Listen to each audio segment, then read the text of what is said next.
Bonjour, on va procéder dans la suite à l'analyse. La curée, chapitre 6, René au miroir. Chapitre 6.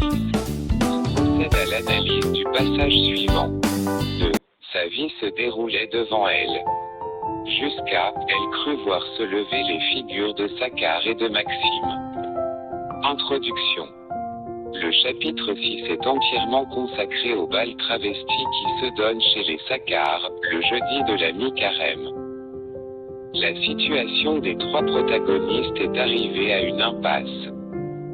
Maxime doit épouser Louise et mettre ainsi un terme à sa liaison avec René, ce que celle-ci se refuse à accepter. Elle a par ailleurs refusé à son mari la cession des terrains de Charonne, ce qui conduit celui-ci à lui soupçonner un amant et à la faire surveiller par Sidonie. Le passage étudié ici se situe à la fin du bal. René, jalouse, a fait monter Maxime dans son cabinet de toilette, et dans sa folie amoureuse elle envisage de fuir avec le jeune homme, en se procurant de l'argent grâce à la vente des terrains convoités par son mari. Elle vient de signer l'acte lorsque celui-ci entre et comprend la situation. Mais voyant le papier signé, il fait semblant de n'avoir rien saisi et redescend avec son fils vers le bal. René reste seul. Alors, dans quelle mesure ce passage marque-t-il la fin de René? Premier axe du développement, un moment de vérité. 1. L'organisation du passage. Tout le passage s'organise autour des réflexions de René face à son miroir. Zola plonge le lecteur dans la pensée même de son héroïne. Il envisage d'abord le retour que René fait sur son passé, en employant des expressions telles « sa vie se déroulait devant elle, elle assistait, elle se rappelait bien son enfance ». Certaines formules manifestent l'emploi du style indirect libre, ainsi de l'emploi des démonstratifs, et du verbe « devoir » ou même du terme « certes » qui renvoie à l'oralité. Cette sève, la plante de ses pieds l'avait prise, point sur toute cette soie et tout ce velours, où elle marchait depuis son mariage. Les pas des autres devaient avoir laissé là ces germes de poison. Certes, elle serait devenue meilleure, si elle était restée à tricoter. Avec l'emploi de la conjonction « mais », Zola ramène René à la réalité présente et au regard qu'elle porte sur le miroir, elle ne voyait que, elle en était arrivée à cela. L'emploi de l'imparfait et du plus que parfait précise le constat qui est celui de la jeune femme, devant ce qu'elle est devenue. Zola envisage ensuite la réaction de la jeune femme, l'emploi de « alors » est développé par le retour au passé simple. Le sang de son père cria en elle, se révolta. Et la recherche des responsabilités la conduit à approfondir sa réflexion qui conçoit à ce moment le rôle que Saccard et Maxime ont joué, elle crut voir se lever les figures de Saccard et de Maxime. 2. La conscience de la faute. Le bal apparaît pour la jeune femme comme un paroxysme, le moment où elle a désormais perdu toute pudeur, où elle s'est mise nue, et ce dévoilement renvoie bien sûr à la faute qu'elle ne peut avouer en public, l'inceste accompli avec Maxime. De fait, tout le passage est organisé autour de la morale, le vocabulaire y est très dépréciatif, ce tapage de l'or et de la chair, des caprices de malade et de bête, les énormités de sa vie. On note également de nombreux termes qui renvoient aux notions de bien et de mal, mauvaise, honteuse tendresse, mal, honte, meilleure. La fin du passage renvoie à la croyance religieuse, avec l'évocation de « l'enfer » associé à des verbes comme « tourmenter » ou « trembler ». Cependant dans cette analyse d'elle-même, on remarque que René passe de « se mettre nu », dernière phrase du paragraphe qui précède le texte à expliquer « à qui donc l'avait mise nue ». De sujet, René devient objet. Axe numéro 2, le dédoublement. 1. L'opposition du présent et du passé. En revenant sur son passé, René l'envisage comme une période associée à l'innocence et à la pureté, grâce aux figures rassurantes de la tante Élisabeth et de son père. Sa tante est évoquée sous des couleurs maternelles. Elle entendait le tic-tac des aiguilles de la tante, figure assise, immobile, occupée à des travaux féminins. Traditionnelle, tandis que l'expression, au fond de la sévérité noire de l'hôtel Béraud, suggère la silhouette de son père, indissociable du lieu même, de la couleur noire, et de la solitude extrême que suggère la précision, au fond d'eux. De cette enfance, elle ne retient que des curiosités, dont elle diminue l'importance par l'emploi de la formule « ne que ». À cette période, elle oppose ce qui s'est passé après son mariage. Le luxe, la calèche, les tapis, toute cette soie et ce velours, et la chair appuyée sur la répétition de la couleur rose, associée aux parties du corps, ses cuisses roses, ses hanches roses, cette étrange femme de soie rose. Mais très vite, cette opposition au lieu d'être purement temporelle devient caractéristique du personnage. Renée est elle-même double. Il y a finalement deux sangs en elle, le sang de son père, ce sang bourgeois, le sang pur si l'on peut dire et celui qui a été contaminé et que Zola mentionne en ces termes, ces germes de poison, éclos dans son sang. 2. Une victime qui n'est pas responsable.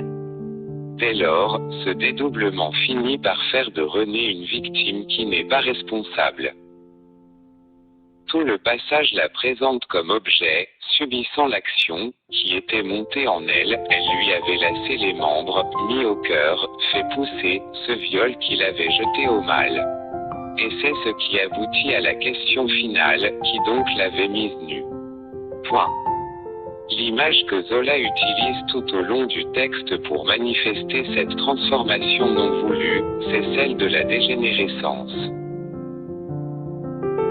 Ainsi on constate un très large champ lexical du corps, genoux, ventre, lèvres, tête, crâne, membres, cœur, cerveau, plante des pieds, sang, veines, qui se combinent soit avec l'image de la maladie qui se répand, ces germes de poison, soit avec l'image d'une plante dont la croissance est elle-même maladive, sève, employée deux fois, excroissance, fait pousser. Ainsi, Renée n'a eu aucun contrôle sur ce qui est advenu. Les germes de poison éclosent à cette heure dans son sang, et que ses veines charriaient, intériorisent le mal comme désormais installé, et complètement répandu dans tout son être. La deuxième phrase du passage qui évoque également ce tapage de l'or et de la chair qui l'a envahi, se développe sur plusieurs lignes avec des compléments circonstanciels et des propositions relatives qui miment en quelque sorte cette invasion progressive devant aboutir à l'asphyxie. L'axe numéro 3, la folie en marche. De ce dédoublement, Zola tire les conséquences. Le développement de la maladie. Le détraquement. La folie. 1. L'hallucination. L'hallucination commence d'abord par l'audition, et elle entendait le tic-tac régulier des aiguilles de sa tante, tandis qu'elle regardait fixement dans la glace pour lire cet avenir de paix qui lui avait échappé. La comparaison avec les aiguilles d'une horloge approfondit la signification et donne un caractère plus troublant à la scène. La bonne tante devient l'image du temps qui passe et se mue en un personnage plus inquiétant qui peut évoquer la mauvaise fée des contes, voire même l'image des parcs. L'hallucination continue avec l'apparition dans la glace des figures de Maxime et de Saccard.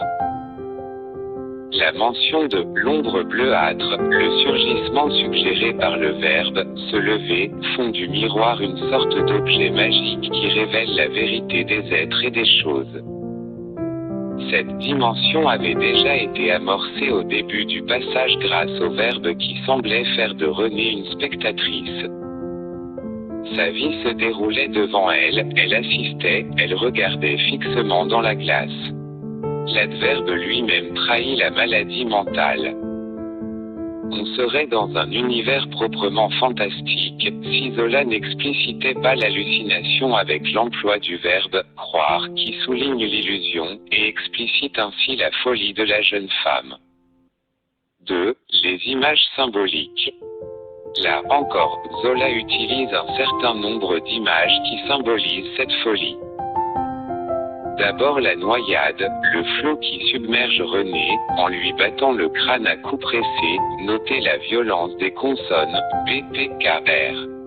Peut-être un souvenir d'Ophélie. Ensuite, il compare René à une plante malade.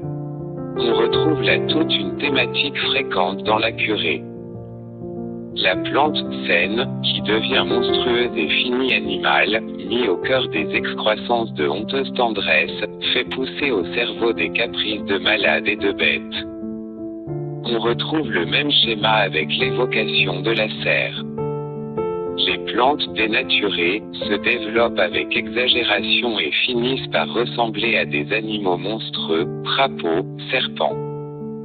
La mention ici du « cerveau » montre bien la maladie mentale qui se développe. La dernière image forte est celle de la poupée de son.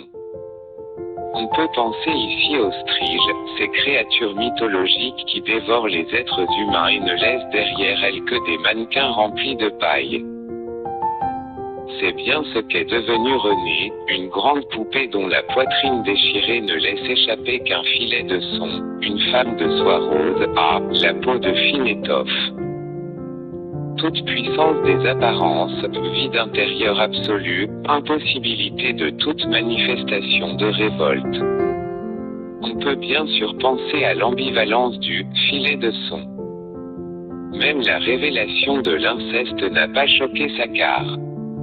L'image qui est donnée de René est donc celle d'une femme déchirée, que l'on a même privée de toute possibilité de parole. Dernier axe, la conclusion. Cette prise de conscience au soir du bal marque l'aboutissement du roman. Le dernier chapitre me fait que confirmer tout ce qui est déjà inscrit dans cette dernière scène. René ne meurt pas. On n'est pas dans une tragédie, l'époque est trop vulgaire pour cela, elle continue sa vie excessive, mais désormais avec des vices tristes et banales, le jeu, un peu la boisson. Elle continue ses folies de vêtements, s'attache démesurément à sa femme de chambre, vieillie. De manière significative, elle meurt d'une méningite aiguë, c'est une inflammation des méninges, une partie du cerveau.